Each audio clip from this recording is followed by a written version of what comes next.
Hello, everybody.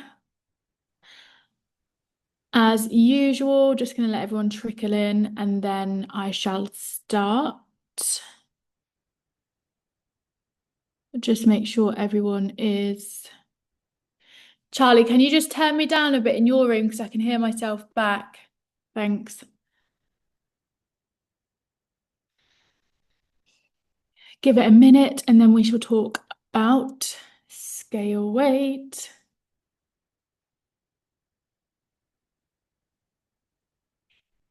Let me show my screen. Also, apologies, the quality of my video is not quite as good this week because I'm not using my fancy camera because I'm about to do a demo. And if I try and move my fancy camera about, I will probably smash the thing. So let me share this.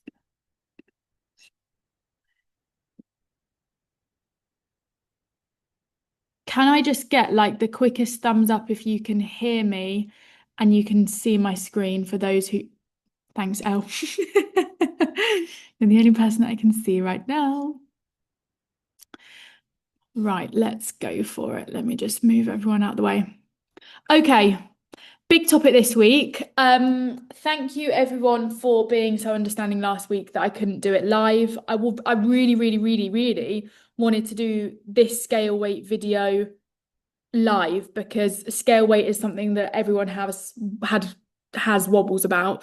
So I saved it for this week. So we're going to be going through scale weight, why it's the devil and so temperamental, and then obviously everything that you can do to try and help your mindset around it. So let's get going.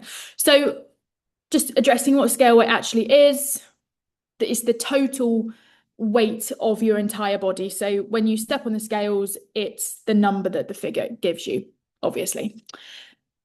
Separating the two, and this is similar to in the other webinar when I spoke about like weight loss and fat loss.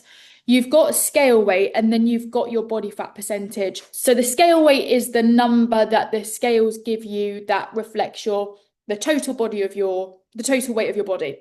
Body fat is the amount of that weight that is made up by fat, because there's lots of different things that contribute to scale weight in your body, and fat is one of them, but it doesn't, we don't weigh all completely fat, and I'm going to go through that. So just look at them slightly differently for me during this presentation. Scale weight is your total weight of your body.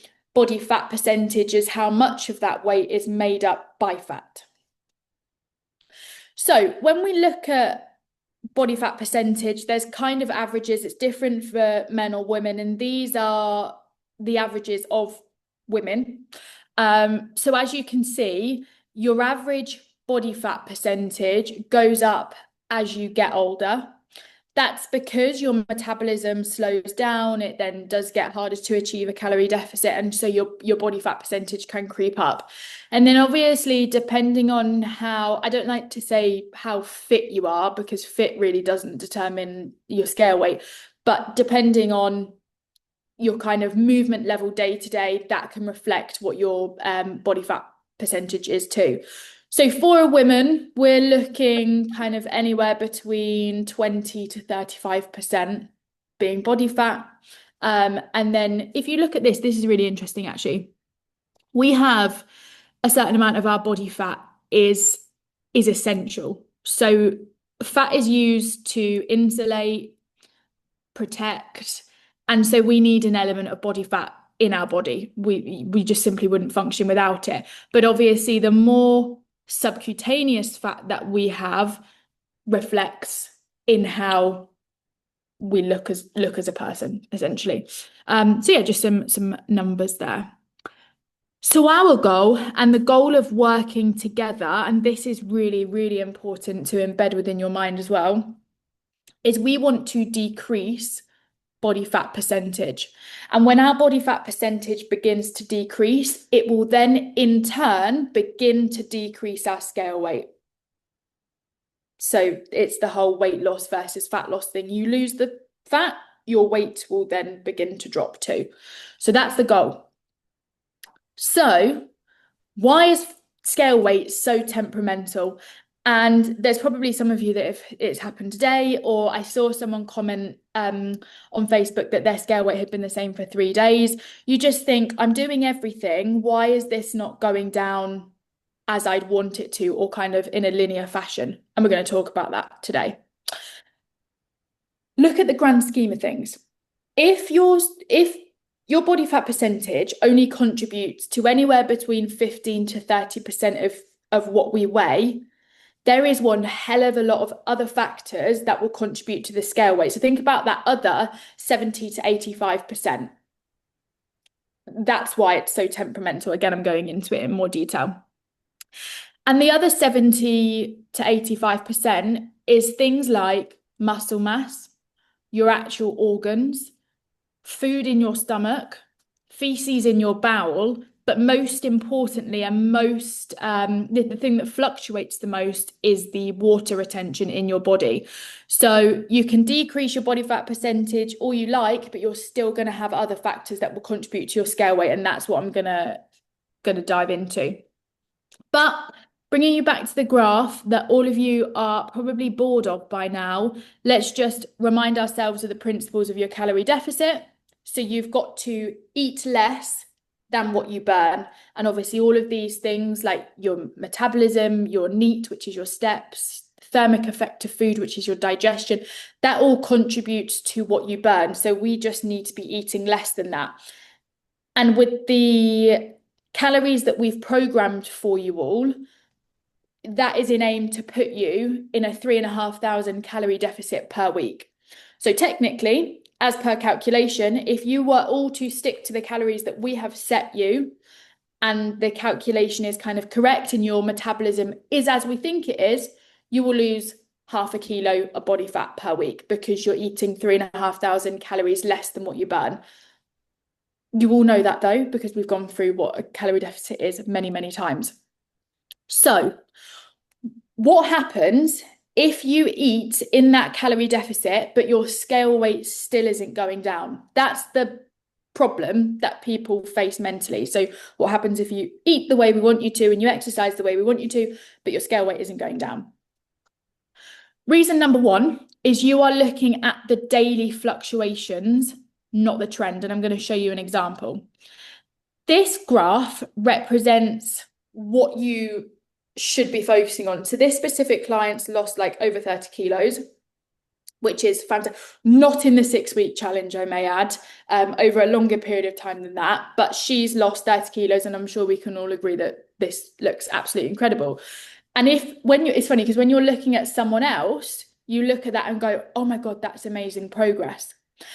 But, and this person did this as well, what everyone focuses on day to day is this bit.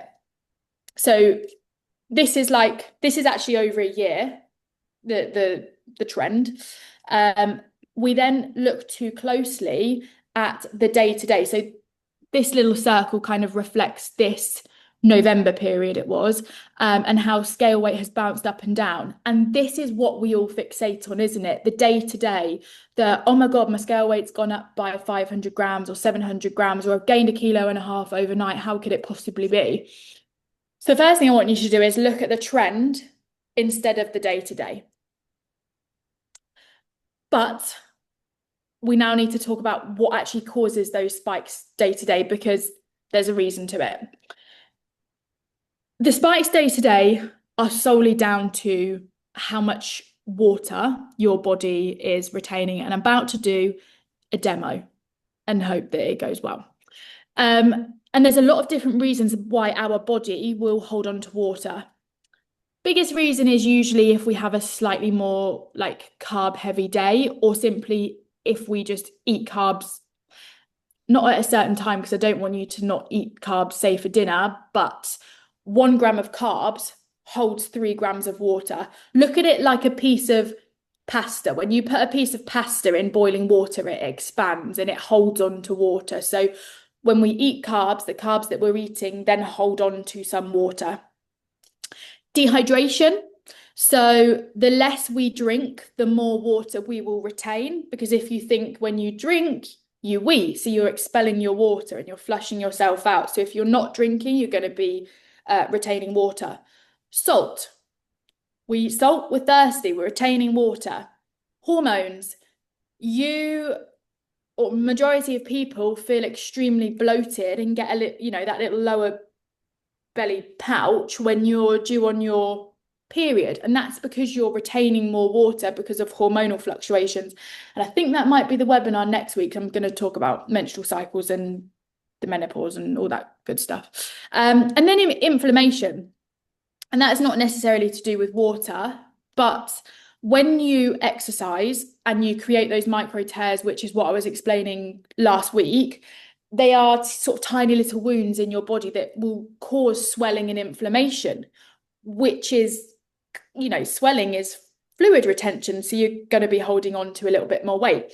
So all of these little things contribute to why our scale weight fluctuates so much. So demo time. Let me just push my laptop back and just do this. So we have our body weight scales here. You don't need to see the figure of the scales, but these are the scales that you step on every single day in the morning. You then have your body. So this glass represents, and I've just rinsed it out, hence why it looks a bit filthy. This represents your body and your body weight. So we'll put that on the scales there. We then have your body fat percentage. So I want you to look at this squash as your body fat percentage. And if you're sitting around like 25% body fat right now, let's just put the squash to here. And the figure's gone up because obviously body fat weighs something. We then have water. So our body needs water, and we have an element of, most of our body is made up from water. So that's kind of benign, that's standard. But let's say you have a carby dinner the night before. So it's currently weighing 400 grams. You have a carby dinner and your body's holding on to more water. So you've gained 500 grams overnight. Notice what I haven't done is I haven't added any more squash. The weight's gone up, but I've not added any more squash. And that's because your body fat percentage hasn't gone up, but your scale weight has gone up because you're just retaining a little bit more water from your carb or your salt heavy dinner. So you have to really disconnect from the fact that scale weight increase that you saw this morning, which was 500 grams heavier than it was yesterday, isn't because your body fat percentage has gone up. It's because you had pasta for dinner and you're just holding on to a bit more water, which will then level out throughout the day. What you also have to factor in, and this is a question that we get asked multiple times always, is should I eat can I eat past 9 p.m. or do I have to stop eating at a certain time? Absolutely not. Because again, that's not going to add to your body fat percentage. That's not going to make me add squash to the cup. What it is going to do though, is just add physical mass to your body, basically until you poo it out. So you have your pasta the night before. That's your pasta, that's your dinner. That's then made it go up by 500 grams. And you might then go to bed at 9 p.m. and not poo it out till 12 o'clock the next day. And so you've just got physical mass just sat in your stomach and your bowels. And that's going to weigh something because, like I said, it's physical mass. So I hope that's kind of a good representation of how I'm not adding body fat, we're just adding water to the mix of the scale weight equation, let's say. Let me just put these ice cubes out of the way. We use little metal ice cubes, very effective if anyone cares. This is also something that Charlie did a little experiment on today. So he jumped on the scales, 89 kg, then downed one of these, bottle of water, and jumped on the scales 1 minute later, and he'd gained over a kilo. He's not gained body fat in a minute, he's just gained physical mass of the water. So this is why scale weight is so temperamental, and you cannot look at it every day. You need to look at it as a trend, because if your body fat percentage will start to go down day to day, but that will only be reflective over a 2 to 3 to 4 week period. And that's that. So that's my scale weight demonstration. I was quite proud of that. Another reason your scale weight might not be going down, and this is like, you know, being brutally honest, is you might not actually be in a deficit. Now, most of you won't have been, like, challenge-wise, there's no way of knowing that over like 3 weeks. If you consistently are eating in your deficit calories for 6, 7, 8 weeks, and your body fat percentage isn't, your scale weight isn't going down, and you're not seeing too much change in your photos, it quite possibly could be because you're not actually in a deficit. So you have to sit there and think, am I doing everything correctly? Because then you might need to tweak things. And reasons why you might not be in a deficit is snacking. So you, again, not accusing anyone of this at all, but you can track the good parts of your day, or you can track the good days. But then if you're not tracking the snacks that are coming in, or the handful of cheese that you've just eaten because you were grating it for your son's dinner, that's all calories that are adding up and then suddenly bumping you out of your deficit. So if you are snacking, you need to be kind of tracking that or accounting for it. Another reason is your metabolism. So when someone joins us, we obviously get height, weight, age, gender, and we calculate what your deficit calories should be. That's a calculation that we make only knowing your figures. We don't know how your metabolism actually ticks over. There can be some health conditions that can cause you to burn calories slower when you hit the menopause, for example, or you have PCOS, your metabolism can be a bit slower. And so it's then quite obvious in the first couple of weeks if you're not in a deficit, because your metabolism is slightly lower than what we calculated. So that's another reason.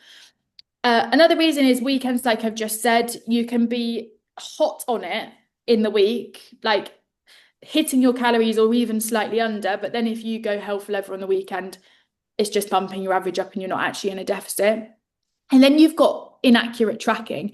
This is a big one, and I want you to go and look at your MyFitnessPals and just make sure that none of you are doing this.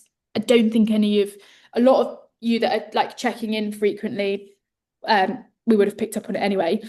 But don't track in things like cups, or you need to track brand specifically, because a lot of the time what happens is you'll put a generic entry, like 1 cup of cheese, into MyFitnessPal instead of changing it to grams, etc., etc. But then sometimes what can happen is you don't track the brand. So you might, using cheese as an example, the calories might differ from a Cathedral City to if you don't eat Cathedral City, then you're a weirdo. But from another cheese. So it's just being really brand specific and accurate with your tracking, so that the calories that you've tracked are really reflective of what you're actually eating. So just consider those things. And if everything's on point, then you might need to change your calories slightly, which is fine. But that could be why your scale weight isn't going down. But none of you should feel that way yet, because it's way too early to know that. So we now know that scale weight is temperamental and that it's not reflective sometimes of our body fat drop. So how can we actually understand if our body fat is dropping? The first thing I'm going to say, because I didn't actually put it on this list, is measuring body fat isn't easy. Some people have scales that will give them a figure of their body fat percentage.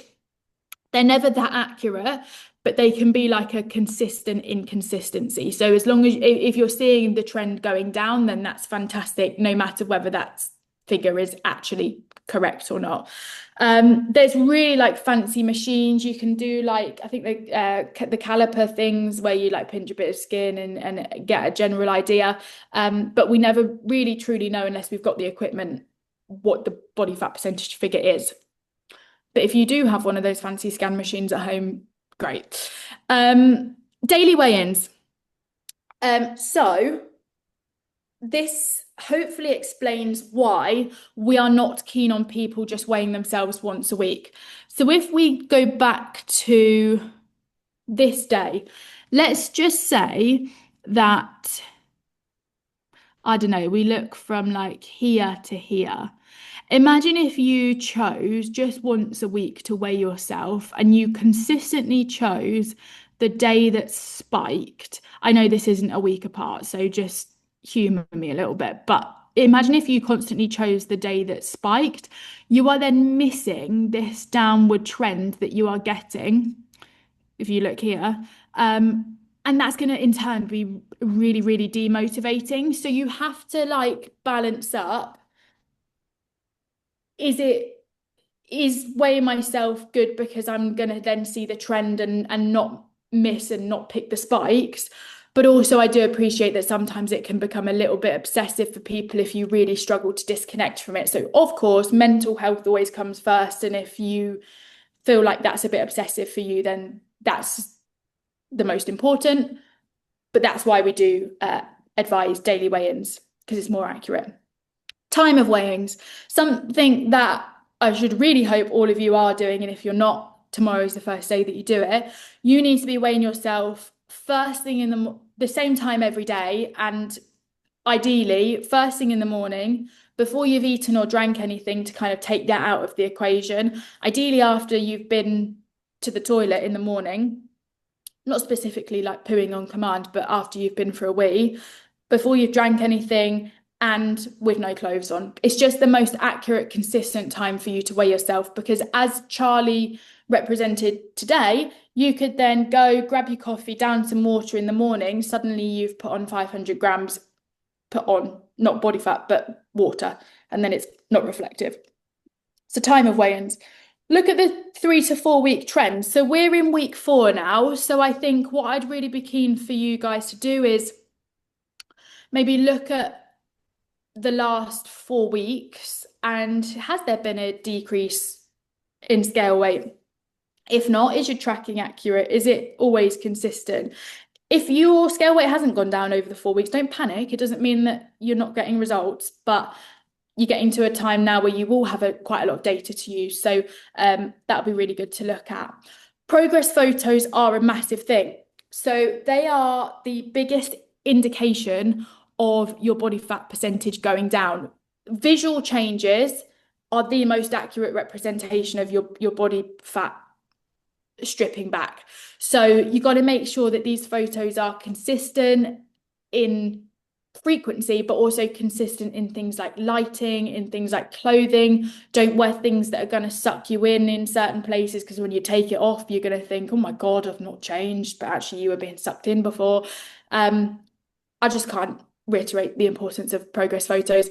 Even if you don't feel confident to like ever share them with your coach or share them with anyone, use them as your like hide them away. Only you need to look at them, but they're so important.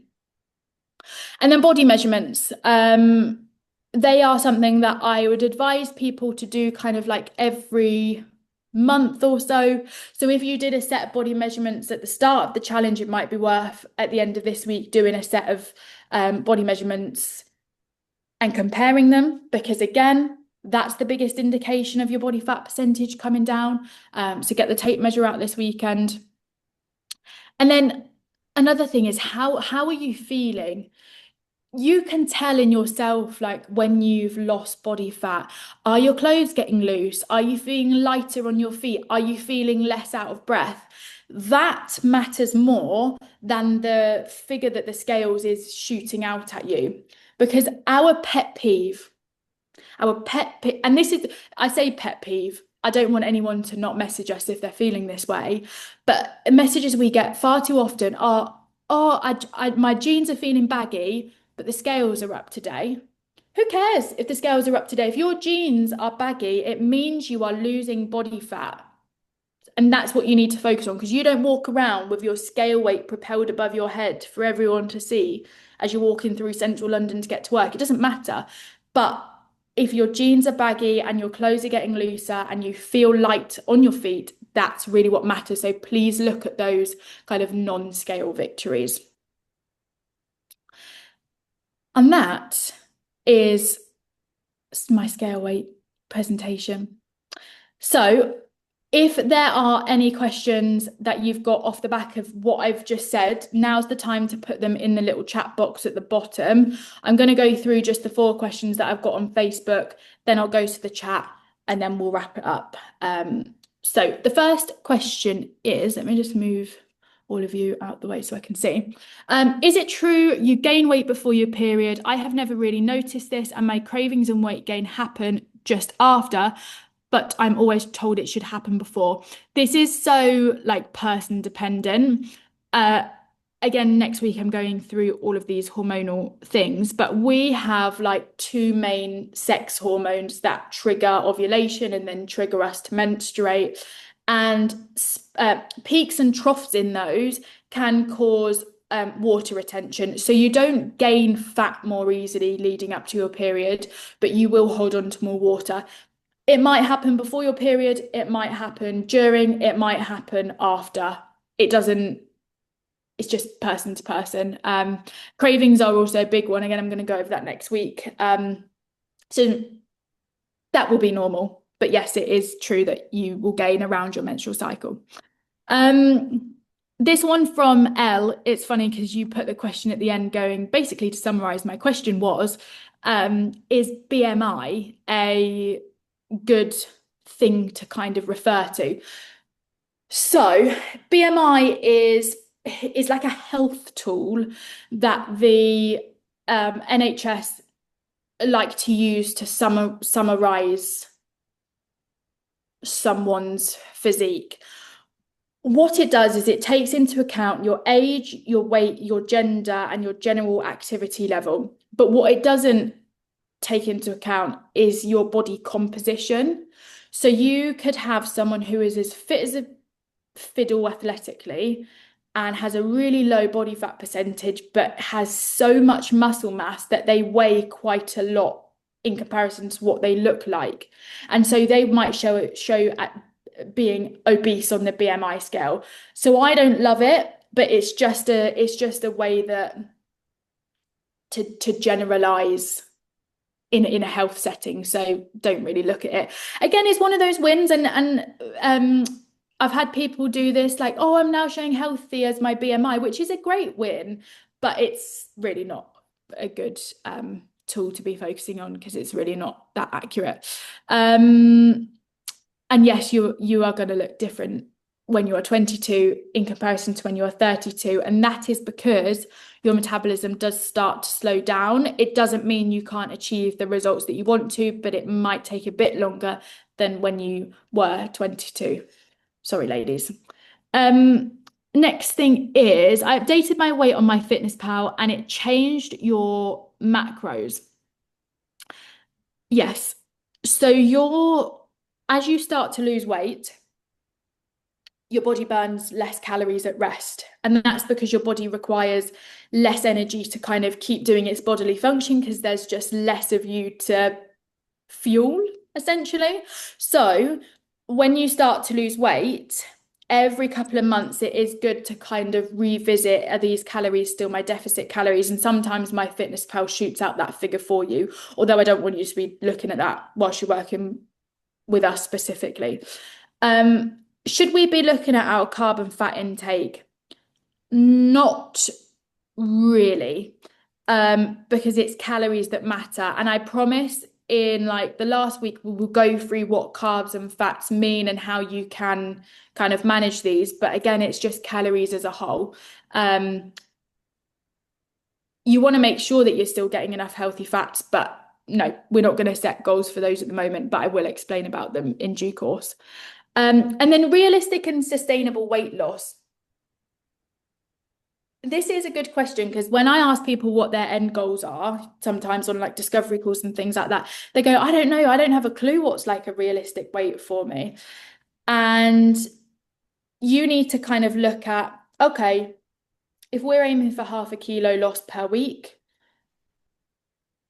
in 12 weeks' time, in 16 weeks time, what could I have lost? And you kind of divide the weeks by the figure. So you could say in 12 weeks time, you could lose 6 kilos, but we could just bump that up ever so slightly because usually it is a little bit more than that. So I'd say if you're looking to set a goal in like a 3 month period, 6 to 7 kilos off is sustainable and realistic. And then question from Joe, is one rest day enough? I'm typically working out 6 days a week. One rest is like the key, one of the secret weapons to fat loss, rest and sleep. As long as you are still getting enough sleep and as long as you are not feeling burnt out, then kind of exercise all you want. If you are showing signs of burnout, one of them being potentially your body fat percentage isn't going down even though you're training like a champ, or you just feel generally fatigued and heavy, then no, one rest day isn't enough. But if you are managing that well and your kind of intake is managing that well as well, then that's fine. Very personal question. Just monitor how you feel in terms of energy levels. Right.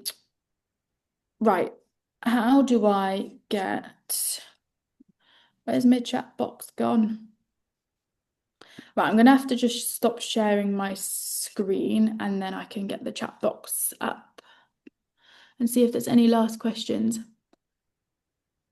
If scale weight is temperamental day to day, why do we weigh ourselves daily and not weekly every few days? Hopefully that question was answered already. If you missed that bit, just go and watch the recording. Oh yes, you've put answered, thank you. The demo really helped me, thank you. And then is there any other questions? No, that's all. So hopefully that was good. Watch the recording back if you're ever having a wobble.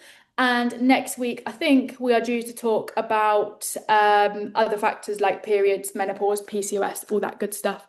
So thank you so much, guys. Go to bed, have a good night's sleep, and I'm sure I'll speak to you all soon. Thanks, guys. Bye.